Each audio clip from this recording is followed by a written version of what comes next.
Hello friends, good afternoon. எல்லா வீட்டில் lunch ready பண்ணியாச்சு. சாப்பிட்டீங்களா சொல்லுங்கள். நான் ரெடி பண்ணியாச்சு, சாப்பிட போகிறேன். நீங்களும் வாங்க சாப்பிட்லாம். என்னென்னு பார்க்கலாம் வாங்க. ஒயிட் ரைஸ் இருக்குது, நெய் இருக்குது. இந்த பக்கம் பார்த்திங்கன்னா நேற்று வச்ச காரக்குழம்பு, உருண்டை குழம்போட காரக்குழம்பு மீதி இருக்குது கொஞ்சம். அப்புறம் பார்த்திங்கன்னா கடலைப்பருப்பில் பருப்பு தண்ணி எடுத்த ரசம் இது.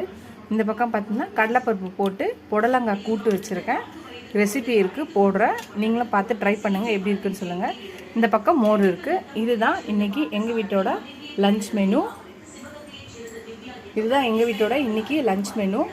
ஒயிட் ரைஸு, புடலங்காய் கூட்டு, ரசம், காரக்குழம்பு, மோர். இதுதான் எங்கள் வீட்டு. இந்த வீடியோ உங்களுக்கு பிடிச்சிருந்துச்சுன்னா லைக் பண்ணுங்கள், ஷேர் பண்ணுங்கள், கமெண்ட் பண்ணுங்கள். ஃபஸ்ட் டைம் இப்போ தான் பார்க்குறீங்களா, சப்ஸ்கிரைப் பண்ணிட்டு பாருங்கள். ஃபுல் வீடியோ பாருங்கள். உங்கள் ஃப்ரெண்ட்ஸ்க்கு என்னோடய சேனலை ஷேர் பண்ணி சப்ஸ்கிரைப் பண்ண சொல்லுங்கள். எல்லோரும் எனக்கு சப்ஸ்கிரைப் பண்ணிங்கன்னா கொஞ்சம் என்கரேஜ்ஃபுல்லாக இருக்கும். Keep supporting my channel, keep வாட்சிங் மை ஃபுல் வீடியோஸ் ஃப்ரெண்ட்ஸ். எல்லோரும் நிறைய பேர் வீடியோஸ் பார்க்குறீங்க, சப்ஸ்கிரைப் பண்ணாத